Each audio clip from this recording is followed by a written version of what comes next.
cobaan, di tengah badai krisis ekonomi saat ini, kita percaya endingnya pasti indah.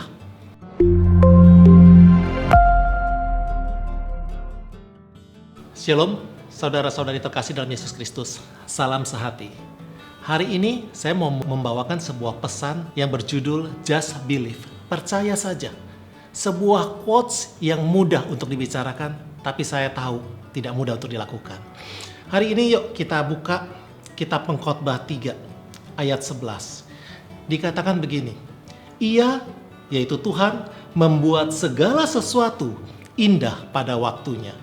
Bahkan Ia memberikan kekekalan dalam hati mereka, tetapi manusia tidak dapat menyelami pekerjaan yang dilakukan Allah dari awal sampai akhir.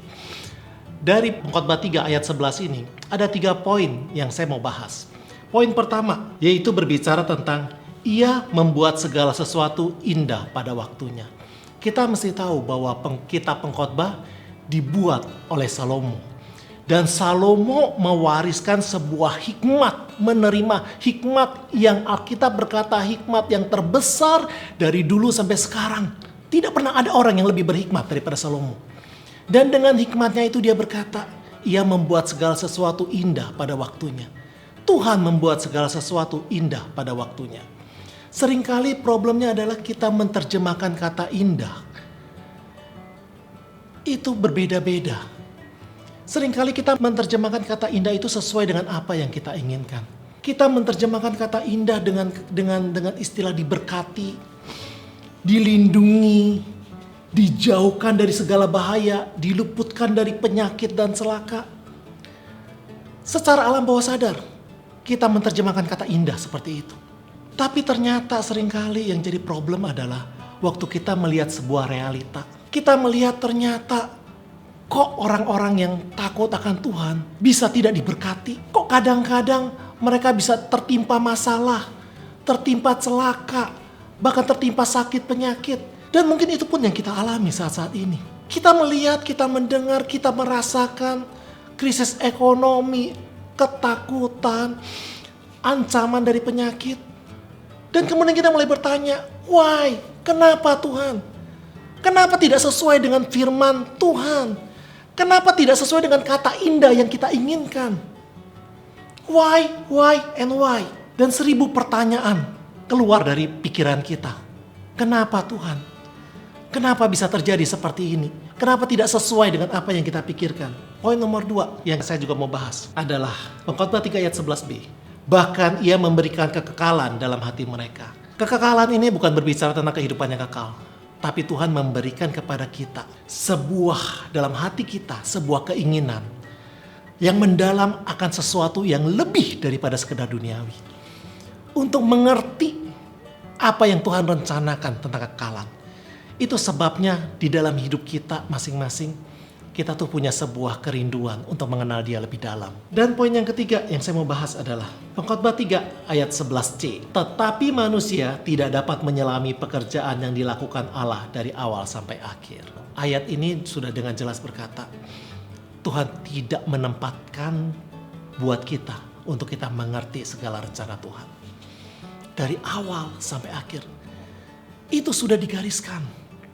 Bahwa Tuhan sudah tetapkan mau sebagaimanapun kita mencoba untuk melogikakan setiap kejadian. Membuat ilmiah setiap mukjizat. Kita gak pernah bisa mengerti. Karena memang Tuhan sudah katakan. Tapi manusia tidak dapat menyelami pekerjaan yang dilakukan Allah dari awal sampai akhir.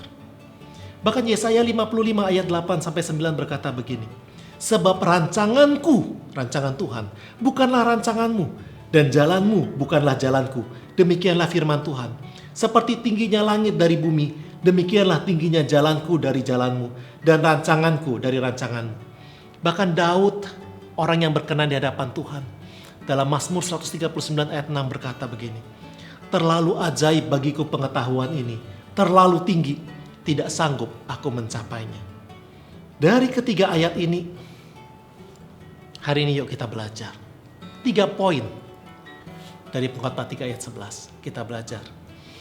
Saat-saat ini kita masih menghadapi hebohnya virus corona. Pasien yang terjangkit bertambah banyak. Korban jiwa juga bertambah. Bahkan orang-orang yang mungkin kita kenal mungkin keluarga, mungkin kerabat, mungkin teman. Kita juga melihat masalah perekonomian yang di ujung krisis. Juga masalah-masalah yang akan muncul kemudian.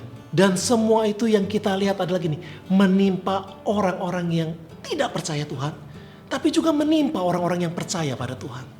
Dan bagaimana seharusnya respon kita? Hari ini kita belajar yang pertama, respon kita adalah gini, stop dengan kata why.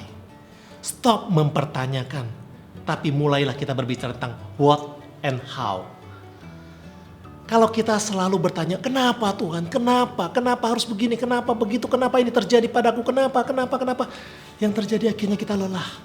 Kita lelah, kita putus asa, bahkan kita bisa meragukan iman kita. Tapi mari hari ini yuk, yang pertama kita belajar. Lewat kejadian yang kita alami, lewat masalah-masalah yang kita lihat, kita belajar apa pesan Tuhan buat kita. What and how, dan bagaimana Tuhan mau kita berespon. So yang pertama, stop why, tapi mulailah dengan what and how. Karena kalau kita belajar dari seluruh tokoh-tokoh dalam Alkitab, tidak pernah ada satupun yang lolos dari masalah. Semua juga harus menghadapi masalah. Abraham menghadapi masalah kelaparan, Ishak juga menghadapi masalah kelaparan, Ayub menghadapi sakit penyakit, Daud menghadapi pengkhianatan, bahkan Yesus juga harus mati di kayu salib. Tidak pernah ada satupun tokoh Alkitab yang lewat dari masalah. So stop why, tapi yuk kita belajar what, apa pesan Tuhan dan bagaimana kita harus melakukannya. Dan yang kedua, saya mengajak kita seperti tema ini, just believe, percaya saja. Karena rencana Tuhan pasti indah pada waktunya. Yeremia 29 ayat 11 berkata begini, sebab aku ini mengetahui rancangan-rancangan apa yang ada padaku mengenai kamu. Demikianlah firman Tuhan, yaitu rancangan damai sejahtera dan bukan rancangan kecelakaan, untuk memberikan kepadamu hari depan yang penuh harapan. Hari ini percaya sajalah bahwa Tuhan pasti endingnya mendatangkan sebuah hal yang indah. Damai sejahtera, sukacita, hari depan yang penuh harapan. Sama seperti kalau kita nonton film, sekarang ini anak-anak muda selalu bicara tentang kata spoiler. Ya, kalau nonton film jangan spoiler dong, jangan kasih bocoran. Kenapa? Karena kalau kita sudah tahu spoilernya dan kita tidak enak lagi nontonnya, kita tidak akan tegang lagi. Demikian juga halnya sama. Kalau kita sudah tahu endingnya, kalau kita percaya Tuhan apapun yang terjadi di tengah masalah virus corona, di tengah cobaan, di tengah badai krisis ekonomi saat ini, kita percaya endingnya pasti indah. Maka kita bisa menjalani kehidupan ini dengan lebih tenang. Kita bisa menghadapi masalah demi masalah dengan lebih tenang. Sehingga kita bisa berdoa. Ya, sama seperti film, waktu kita sudah tahu endingnya, kita nonton filmnya juga udah gak seru lagi. Karena kita sudah tahu endingnya. Hari ini, yuk saya mengajak kita. Lakukan dua langkah. Pertama, stop why. Stop untuk bertanya why, mengapa. Dan yang kedua, yuk just believe. Percaya saja. Mari saya undang kita sama-sama kita berdoa. Bapa dalam surga, terima kasih buat segala kebaikan-Mu. Hari ini mampukan kami untuk melihat, mengingat kembali setiap kebaikan-Mu dalam hidup kami. Kuasa-Mu, mujizat yang Kau berikan buat kami. Dan mampukan kami untuk percaya setiap janji firman-Mu. Bahwa Engkau hanya mendatangkan rancangan damai sejahtera. Hari depan yang penuh harapan. Mampukan kami untuk ingat. Sehingga kami tidak akan selalu bertanya, kenapa Tuhan, dan kenapa Tuhan. Tapi kami percaya dan kami bisa menjalani hidup ini dengan tenang. Sebab kami percaya masa depan kami, kehidupan keluarga kami ada di tangan-Mu. Terima kasih Bapa. Hanya di dalam nama Tuhan Yesus kami berdoa. Amin.